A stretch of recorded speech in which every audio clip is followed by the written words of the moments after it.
খাগড়াছড়ি সদরস্থ কমলছড়ি ইউনিয়নের খালপাড় এলাকায় বিরোধপূর্ণ জমির মালিকানাকে কেন্দ্র করে পাহাড়ি ও বাঙালি সম্প্রদায়ের মারামারির ঘটনায় আহত বিমল ত্রিপুরা চট্টগ্রাম মেডিকেল কলেজ হাসপাতালে চিকিৎসাধীন অবস্থায় মৃত্যুবরণ করেন।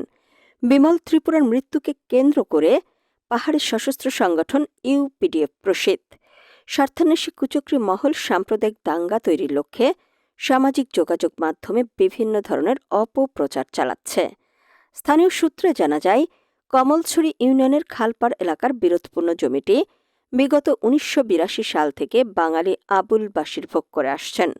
সেখানে তিনি আম বাগান এবং সবজি চাষাবাদ করছেন। ২০০৭ সাল থেকে তার শাশুড়ি নূর বানুর নামে জমির কাগজপত্র করে নেন তিনি। ২০২৪ সালে উক্ত জায়গা পরিষ্কার করে আম গাছের চারা লাগালে বিপক্ষ গ্রুপ থৈলা অং চৌধুরী খাগড়াছড়ি কোর্টে মামলা করেন। মামলার প্রেক্ষিতে বাঙালিরা পাল্টা মামলা করেন। এরই ধারাবাহিকতায় থৈলা অং চৌধুরী কর্তৃক জমিটি অবৈধভাবে দখল করতে চেষ্টা করলে উভয়ের মধ্যে ঝামেলা সৃষ্টি হয়। আহত থৈলা অং চৌধুরী নিজেদের জমি দাবি করে বিরোধপূর্ণ আম বাগানের ময়লা পরিষ্কার করে আগুন দিলে বাঙালি আবুল বাশিরের সাথে তর্কাতর্কি সৃষ্টি হয় এবং এক পর্যায়ে উভয়ের মধ্যে মারামারি সংঘটিত হয়। মারামারির ঘটনায় ৩ জন পাহাড়ি ও ১ জন বাঙালি আহত হয়। আহতদের খাগড়াছড়ি আধুনিক সদর হাসপাতালে প্রাথমিক চিকিৎসা দেওয়া হয় এবং গুরুতর আহত পাহাড়ি বিমল ত্রিপুরাকে উন্নত চিকিৎসার জন্য চট্টগ্রাম মেডিকেল কলেজ হাসপাতালে প্রেরণ করা হয়। তবে চিকিৎসাধীন বিমল ত্রিপুরা ২৩ জানুয়ারি মৃত্যুবরণ করেন। পুলিশ ও থানা সংশ্লিষ্ট সূত্রে জানা যায়, এই ঘটনায় বাঙালিরা ৫ জনের নাম উল্লেখপূর্বক অজ্ঞাতনামা ২০ থেকে ২৫ জন পাহাড়িকে আসামি করে খাগড়াছড়ি সদর থানায় মামলা দায়ের করলেও এখনও পর্যন্ত কাউকে আটক করা হয়নি।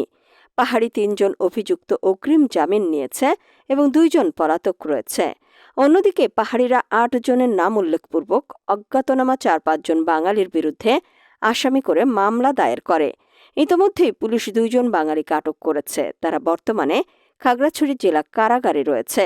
১ জন আসামি চট্টগ্রামে চিকিৎসাধীন রয়েছে এবং বাকি ৫ জন পলাতক রয়েছে। এর আগে পাহাড়ি ও বাঙালি সম্প্রদায়ের মধ্যে অনাকাঙ্ক্ষিত ঘটনা এড়াতে মহালছড়ি জোনের ভুয়াছড়ি আর্মি ক্যাম্প, খাগড়াছড়ি সদর থানা পুলিশ এবং কমলছড়ি ইউনিয়ন পরিষদের চেয়ারম্যান কর্তৃক ১৫ জানুয়ারি বিষয়টি মীমাংসা করা হয় যে আদালতের রায় না হওয়া পর্যন্ত বর্ণিত জমিতে কেউ চাষাবাদ করতে পারবে না।